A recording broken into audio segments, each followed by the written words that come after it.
मंदिरों का शहर जम्मू, जिसके चारों ओर कोई ना कोई शक्ति विराजमान है और हमारी कोशिश यही रहती है कि हम आपको जम्मू शहर के जो मंदिर हैं उनके दर्शन करवाएं, शक्ति विराजमान जो है उस मंदिर में उनके दर्शन करवाएं और क्या कहानी है उस मंदिर की वो आप तक पहुंचाएं। उसी तरह आज हम आपको एक ऐसी जगह पे लेके आए हैं जिसकी बहुत ज़्यादा मान्यता है। ये मंदिर है पंचवक्तर मंदिर, जो जम्मू के केसी रेजिडेंसी एरिया के पास स्थित है। ये मंदिर बहुत प्राचीन मंदिर है और बहुत मान्यता है इस मंदिर की।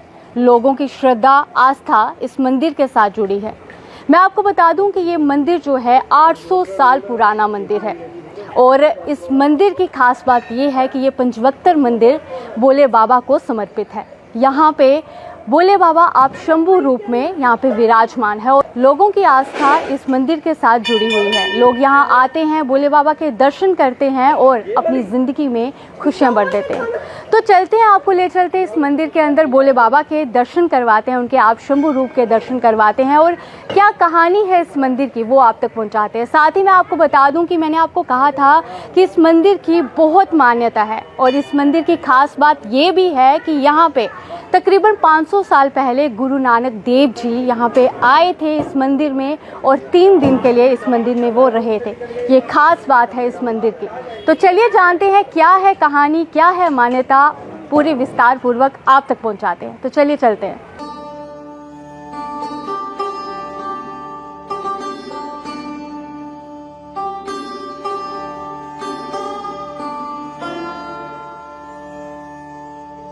पंचवक्तर मंदिर, जिसे रुपये वाला मंदिर भी कहा जाता है और साथ ही शिवालय भी कहा जाता है।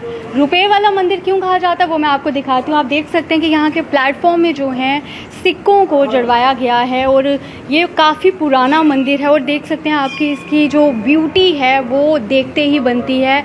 इतना पुराना मंदिर और इतनी ज़्यादा मान्यता है इस मंदिर की। और ख़ास बात ये है कि हमारे जम्मू में इतनी प्यारी प्यारी चीज़ें हैं पर यहाँ की जो आज की जनरेशन है उनको इस मंदिर के बारे में नहीं पता। मोस्टली जो है लोगों को, जो पुराने लोग हैं, जो बुज़ुर्ग हैं हमारे जम्मू के, उनको इस मंदिर के बारे में पता है। वो लोग यहाँ आते हैं दर्शन के लिए। पर अगर बात करें आज की जनरेशन को तो उनको इस मंदिर के बारे में नहीं पता, इस मंदिर की मान्यता के बारे में नहीं पता। और ये जो आप शंभू जी का मंदिर है ये बहुत ही प्यारा मंदिर है, बहुत बड़ा मंदिर है और इसकी मान्यता बहुत ज़्यादा है। और साथ ही मैंने आपको बताया था कि यहाँ पे गुरु नानक देव जी आए थे, यहाँ पे 3 दिन के लिए वो रहे थे। तो यहाँ पे उनकी कुटिया भी है और साथ ही एक छोटा सा म्यूज़ियम भी बनाया गया है। यहाँ पे उनकी पेंटिंग्स लगाई गई हैं, तो वो भी हम आपको दिखाएंगे। यहाँ के जो पंडित जी हैं उनसे हम बातचीत करेंगे, उनसे हम विस्तार पूर्वक हर एक चीज़ जानेंगे और आप तक पहुँचाएंगे। तो चलिए पंडित जी से बातचीत करते हैं।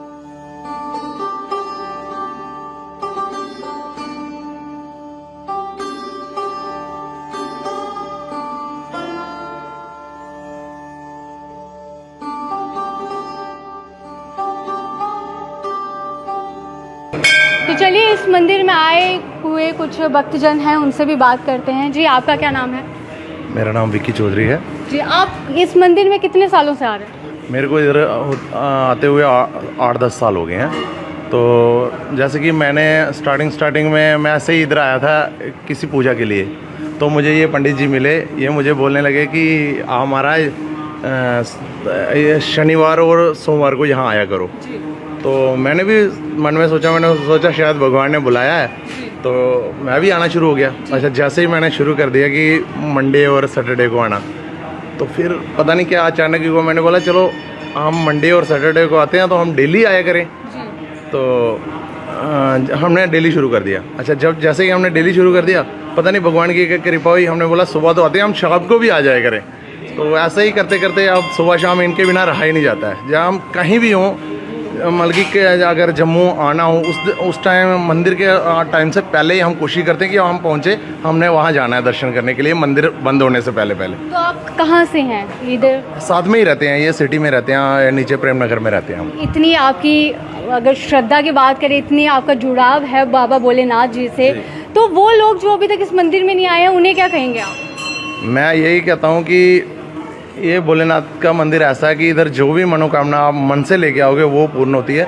और मैं यही चाहता हूँ कि मैं सबसे यही अपील करता हूँ कि सब नागरिक यहाँ आएँ और माथा टेकें भगवान का। ये आप देख सकते हैं कि लोगों में कितनी आस्था है इस मंदिर को लेकर, लोग आते हैं। और जैसे कि यहाँ पे इन्होंने बताया कि पहले ये सिर्फ सोमवार और शनिवार को इस मंदिर में आते थे, धीरे धीरे रोज़ आना शुरू किया, फिर सुबह शाम दोनों टाइम आना शुरू किया। तो आप भी इस मंदिर में आइए, भगवान भोलेनाथ जी के दर्शन करिए। मैं आपको विश्वास दिलाती हूँ कि एक बार अगर आप यहाँ आओगे तो आपको इतनी प्रसन्नता होगी कि आप बार बार इस मंदिर में आओगे।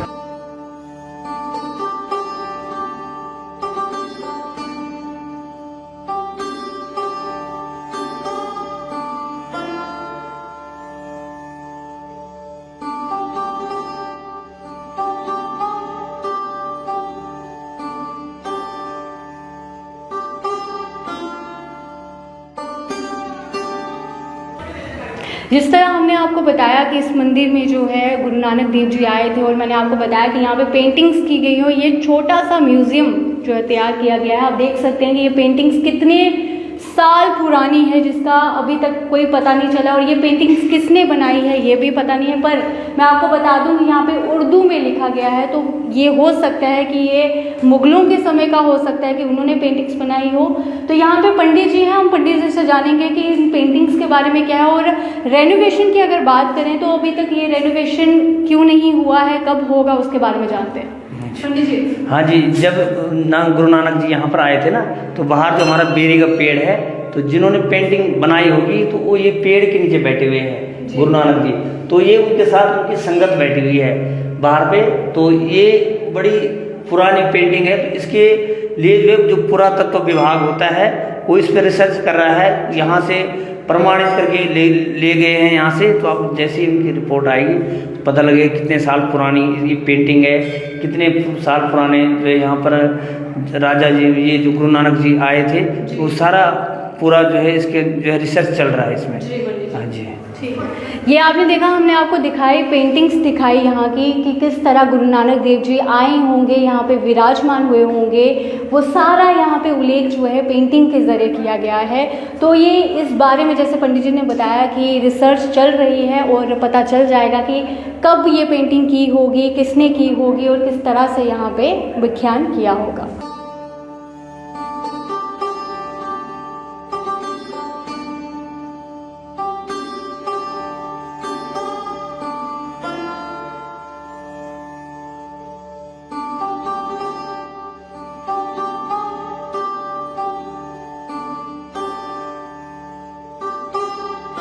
पंचवक्तर मंदिर, जैसे कि मैं आपको बता दूं कि इस मंदिर का नाम पंचवक्तर क्यों पड़ा, क्योंकि यहाँ पे जो भोले बाबा हैं वो पंचमुखी रूप में विराजमान है। तो क्या कहानी है, हमारे साथ पंडित जी यहाँ के जुड़े हुए हैं। पंडित जी बहुत बहुत स्वागत है आपका दी न्यूज़ नाउ में। हाँ जी, धन्यवाद जी आपका। पंडित जी, क्या कहानी है, क्या मान्यता है इस मंदिर की और कितने साल पुराना ये मंदिर है? ये मंदिर कम से कम 700-800 साल पुराना है। यहाँ पर राजा मलदेव जी के घोड़ों का तबेला हुआ करता था जी। और यहाँ पर उनके घोड़े इत्यादि जो है रहते थे। एक दिन यहाँ पर जो है खुदाई की गई, तो उसमें से जो है रक्त इत्यादि जो है निकला, जिससे राजा ने जो यहाँ पर खुदाई करवाई और बोला कि यहाँ पर क्या चीज़ है। तो जब उन्होंने यहाँ पर खुदवाया तो देखा कि यहाँ पर पंचमुखी रूप में जो है शिवलिंग उत्पन्न हुए हैं। तो फिर उन्होंने जो है यहाँ पर एक पूरी जो भूमि थी वो दान कर दी थी और यहाँ पे मंदिर वगैरह का निर्माण करवाया था। तो जब ये शिवलिंग उत्पन्न हुए तो पंच रूप में जो है उत्पन्न हुए थे, इसलिए इनका नाम जो है पंचवक्तर महादेव मंदिर रखा गया। उसके बाद जो है यहाँ पर ये रुपये वाला मंदिर के नाम से भी जो है प्रख्यात होने लगा, क्योंकि राजा प्रताप सिंह जी ने यहाँ पर जो है पूरे मंदिर में चांदी के सिक्के लगवाए थे। तो जम्मू शहर में रुपये वाला मंदिर के नाम से भी जो है यह मंदिर जो है जाने लगा। और इस मंदिर की सबसे बड़ी बात यह है कि यहाँ पर जो 40 दिन पूरे आते हैं उनकी सभी मनोकामनाएं पूर्ण होती है। बहुत सारे लोग जो है बड़ी दूर दूर से इस मंदिर में आते हैं। यहाँ पर रोज़ सुबह शाम रुद्राभिषेक होता है। ऐसा पूजन शायद पूरे जम्मू में कहीं नहीं होता है जैसा यहाँ पर प्रातः और सायंकालीन में जो है रुद्राभिषेक होता है। यहाँ पर गौशाला भी है और जिस मंदिर में गौशाला होती है वहाँ पर भगवान स्वयं साक्षात रूप में विराजमान होते हैं। सभी 33 कोटि देवी देवता वहाँ पर विराजमान होते हैं। इस मंदिर में श्रद्धालु बड़ी भक्ति से रोज़ यहाँ पर भीड़ भड़ाका रहता है और बड़े श्रद्धा से लोग आते हैं। और यहाँ पर हमारे मंदिर में संस्कृत महाविद्यालय के छात्र भी पढ़ते हैं। उनके रहने के लिए भी यहाँ पर आवास की व्यवस्था है, पुजारियों के रहने की आवास की व्यवस्था है। यहाँ पर हर प्रकार से जो है मंदिर में मतलब संपन्न हैं और हर प्रकार से जो है यहाँ पर सुबह शाम भगवान की आराधना की जाती है और सबसे बड़ी बड़ी शक्ति पीठ स्थान है ये जगह। पंडित जी, आपने जैसे कहा कि जो यहाँ के जो भक्तजन हैं जो 40 दिन तक यहाँ पे लगातार आते हैं, उनकी मनोकामना पूर्ण होती है, तो किस तरह से वो लोग यहाँ आते हैं, किस तरह की वो पूजा करते हैं कि 40 दिन तक उन्हें किस तरह की पूजा अर्चना करनी चाहिए ताकि जो हमारे दर्शक देख रहे हैं वो भी इस मंदिर में आए, वो भी अपनी जो मनोकामना भोले बाबा के आगे रखें और उनकी मनोकामना भी पूर्ण हो, तो किस तरह की उन्हें पूजा अर्चना करनी चाहिए? कोई भी शुभ दिन देख के सोमवार के दिन शुरू प्रारंभ करना चाहिए और लगातार कंटिन्यू 40 दिन आना चाहिए। भगवान को जलधारा अभिषेक वगैरह जो भी दूध वगैरह चढ़ाएं। यदि सुबह नहीं आ सकते शाम को आएँ, भगवान को दीपक जलाएं, लेकिन कंटिन्यू आना चाहिए कि मतलब बीच में इसको इस जो सिलसिला को तोड़ना नहीं चाहिए, लगातार आना चाहिए। लेकिन भगवान जो है कई बार क्या होते हैं विघ्न बाधा बड़ी करते हैं, कई बार सूतक पड़ जाता है, किसी प्रकार की विघ्न बाधा या आदमी बीमार पड़ जाता है, बड़ी मुश्किल से जो है 40 दिन पूरे होते हैं। लेकिन जिनके 40 दिन पूरे होते हैं उनके मन की जो भी कामना होती है भगवान परिपूर्ण करते हैं। हाँ जी पंडित जी, हम आपसे जानना चाहेंगे कि इस मंदिर की मान्यता है कि यहाँ पे गुरु नानक देव जी आए थे, वो 3 दिन के लिए यहाँ पे रहे थे, उनकी पेंटिंग्स भी हैं, उसके बारे में थोड़ा हमारे दर्शकों को आप बताएं। जी नमो नमः, मेरा नाम विकास शास्त्री है और कहा जाता है कि जहाँ इस मंदिर में बहुत महान आत्माएं जो सिद्ध पुरुष हुए हैं महंतों के रूप में, तो जहाँ पे एक समाधि है जो हमारे इस मंदिर में है, तो कहा जाता है उस समय एक इतने महान और सिद्ध पुरुष के रूप में जहाँ पर रहते थे और जहाँ पर उनका वास था, महंत के रूप में गद्दी पे विराजमान थे। तो उस समय गुरु नानक देव जी अपने आश्रम में जहाँ भी उनका स्थान था पंजाब में, तो उनको आभास हुआ कि उनके कोई गुरु अभी अपनी समाधि में जा रहे हैं। तो उनके महंत का आवास हुआ कि वो समाधि लेने जा रहे हैं, तो मुझे उनका दर्शन करना परम आवश्यक बन जाता है।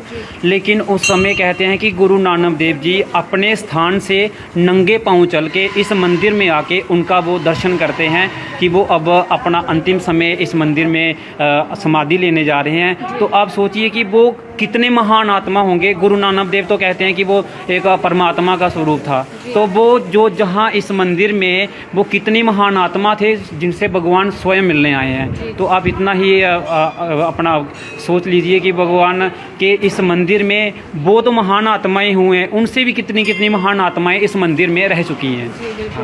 तो पंडित जी, ये तो आपने बताया गुरु नानक देव जी यहाँ आए थे, यहाँ पे 3 दिन के लिए वो विराजमान हुए। साथ ही हमने ये भी सुना कि यहाँ पे वो कुटिया भी है जहाँ पे वो 3 दिन यहाँ पे रहे थे, वहाँ पे पेंटिंग्स बनाई गई हैं। उन पेंटिंग्स के बारे में थोड़ा बताएं। हाँ, जहाँ पे उनका एक कहते हैं कि कोई प्रमाण होता है किसी चीज़ का, कोई प्रत्यक्ष प्रमाणम, तो कोई जिस चीज़ का प्रमाण नहीं हो तो वो चीज़ मान्य नहीं होती है। जहाँ पे इस मंदिर में गुरु नानक देव जी के साथ जो महंत जी थे हमारे, हमें उनका नाम ज्ञात नहीं है, लेकिन उनके साथ उनका एक ऐसे कुटिया में बैठे हुए हैं, उन वार्तालाप हो रही है। उनका एक चित्र मतलब कि वो पेंटिंग बनी है, बाल पेंटिंग बनी हुई है, उसके रूप में उसका पूरा वर्णन दिया हुआ। आप उसको देखना और उस थोड़ा दिखाना, दर्शकों को भी दिखाना उस चीज़ को। वो हमारे मंदिर में अभी वो खोलेंगे तो उसको दिखाएंगे कि पूरा वर्णन दिया हुआ है, उनका पेंटिंग में कैसे बैठे हैं उनका वर्णन दिया हुआ है, और ये चीज़ जहाँ पर देखने को मिलती है। जी तो पंडित जी, क्या कहना चाहेंगे हमारे जम्मू के लोगों को, खासकर हमारी जो आज की युवा पीढ़ी है, क्योंकि युवा जो है कहीं ना कहीं भक्ति से परे हट रहे हैं, तो वो चीज़ काफ़ी दुखदायी है क्योंकि हमारा जम्मू जो है मंदिरों का शहर कहा जाता है, और यहाँ के जो आज की जनरेशन के जो लोग हैं उन्हें हमारे मंदिरों के बारे में नहीं पता, इस मंदिर के बारे में नहीं पता। उन्हें क्या कहना चाहेंगे आप? मैं सबको एक कहते हैं ना मैसेज देना चाहता हूँ कि युवा वर्ग को, विशेष करके युवा वर्ग को, क्यों इस मंदिर में जो भी युवा आता है तो वो वापस जाने का नाम ही नहीं लेता है। क्योंकि इस मंदिर में मैंने खुद एक ना प्रैक्टिकल किया हुआ है कि मेरे को किसी चीज़ की आवश्यकता पड़ती है, मेरे को खुद रहते हुए इधर कोई 12-13 साल हो गए हैं, तो मेरे को कोई चीज़ की आवश्यकता पड़ती है तो मैं भगवान से ऐसे वार्तालाप करता हूँ जैसे वो मेरे मित्र हैं, परम मित्र हैं, तो मित्रों की तरह बात करते हैं, दूसरे दिन वो चीज़ मेरे को प्राप्त हो जाती है। तो मतलब कि कहने का अर्थ ये है कि इस मंदिर में जो भी आएगा निराश होकर नहीं जाएगा। हाँ, विघ्न जरूर पड़ेंगे, जैसे पंडित जी ने कहा कि जहाँ पर पूजा अर्चना कैसे करनी चाहिए। आप आइए जहाँ पर जैसे भगवान पंचवक्त्र को कहते हैं ध्याय नित्यं महेशं रजतगिरिनिभं चारुचन्द्रावतंसं रत्नाकल्पोज्ज्वलांगं परशुमृगवरा भीतिहर्षं प्रसन्नं पद्मासीनं समन्तास्तुमृगणैर्व्याघ्रकृत्यं वसानं विश्वाद्यं विश्ववन्द्यं निखिलवैहरं पंचवक्त्रं त्रिनेत्रम। शास्त्रों में इनका वो वर्णन आता है कि पांच हैं मुख जिसके, नेत्र हैं जिसके तीन, उनके 5 मुख में वर्णन दिया गया है। 5 मुख हैं भगवान के और 3 नेत्र हैं। त्रिनेत्र तो उनको का वर्णन आता है शास्त्रों में, वेदों में ये कहा गया है कि पंचवक्त्र के रूप में जहाँ पर वो उत्पन्न हुए, कहते हैं कि उनका एक एक मुख है और उनके मुख की जो स्तुति करता है, उनके 5 मुखों की जो स्तुति करता है वो कभी जहाँ से निराश होकर नहीं जाता है। कहने का अर्थ ये है कि इस मंदिर में जो भी आता है एक लोटा जल चढ़ा के भगवान के आगे अपनी जो भी उनकी मुसीबतें हैं, जो उनका जिस कष्ट से वो सुजल रहे हैं, वो उन कष्टों को निवारण करते हैं और हर प्रकार के दुखों को दूर करते हैं। सुख की प्राप्ति होती है और दुखों को दूर करते हैं। जैसे अब श्रवण मास आ रहा है तो भक्तों को ये मैसेज ज़रूर है कि श्रवण मास में भगवान की 40 दिन पूजा करके भगवान को अर्चना करें, पूजा करें, अभिषेक करें, रुद्राभिषेक करें और उन रुद्राभिषेक के माध्यम से और अपनी मनो इप्सित कामनाओं को प्राप्त करें। हर कामनाओं को, जहाँ पे हर कामनाएं पूरी होती हैं, जो भी जहाँ आया है निराश होकर कभी नहीं गया, क्योंकि ये सिद्ध पीठ है। कहते हैं कि स्वयंभू, जहाँ पर स्वयं उत्पन्न हुए हैं भगवान शंभू, वो स्वयंभू हैं। ये पंडित जी ने बहुत अच्छी बात कही कि भगवान भोलेनाथ की आराधना करें, यहाँ आए। जब तक आप दर्शन नहीं करेंगे उनसे, हर कोई आता है अपनी अपनी मन जो है मनोकामना लेके आता है, पर आप अगर यहाँ पे आओगे, आप एक बार भगवान भोलेनाथ के दर्शन करोगे तो आपकी जो ज़िंदगी में जो मुश्किलें हैं वो हट जाएंगी। पंडित जी, मैं चाहूँगी आप भी कोई मैसेज जो है हमारी जनता को दें, हमारे दर्शकों को दें। मैं सभी जम्मूवासियों को यह कहना चाहूँगा कि इस श्रावण मास में आप अधिक से अधिक संख्या में आएँ और यहाँ पर भगवान पंचवक्त्र देव महादेव जी का आशीर्वाद प्रदान करें, क्योंकि शास्त्रों में भी जो है भगवान का पंचमुखी का वर्णन किया गया है और वो हमारे इस मंदिर में मिलता है। तो इसलिए जो है जितने अधिक संख्या में आओ और यहाँ पर जो भी भक्त आते हैं उनकी सब मनोकामनाएं पूर्ण होती है, हर प्रकार से जो है उनके कार्य सिद्ध होते हैं। मैं सभी लोगों को यही कहना चाहूँगा कि श्रावण मास में जो है यहाँ पर अधिक से अधिक संख्या में आएँ और भगवान का आशीर्वाद प्रदान करें। जी पंडित जी, बहुत बहुत शुक्रिया हमारे साथ बातचीत करने के लिए। यह आपने देखा कि हम आपको लेके आए थे पंचवक्त्र मंदिर में भगवान भोलेनाथ के दर्शन करने के लिए। आप शंभु रूप में भगवान भोलेनाथ इस मंदिर में विराजमान है, पंचमुखी अवतार में विराजमान है। तो हमने आपको दर्शन करवाए, कहानी क्या थी, मान्यता क्या थी, वो हमने आप तक पहुंचाई। अभी के लिए इतना ही। बाकी अपडेट्स के लिए बने रहिए दी न्यूज़ नाउ के साथ। धन्यवाद।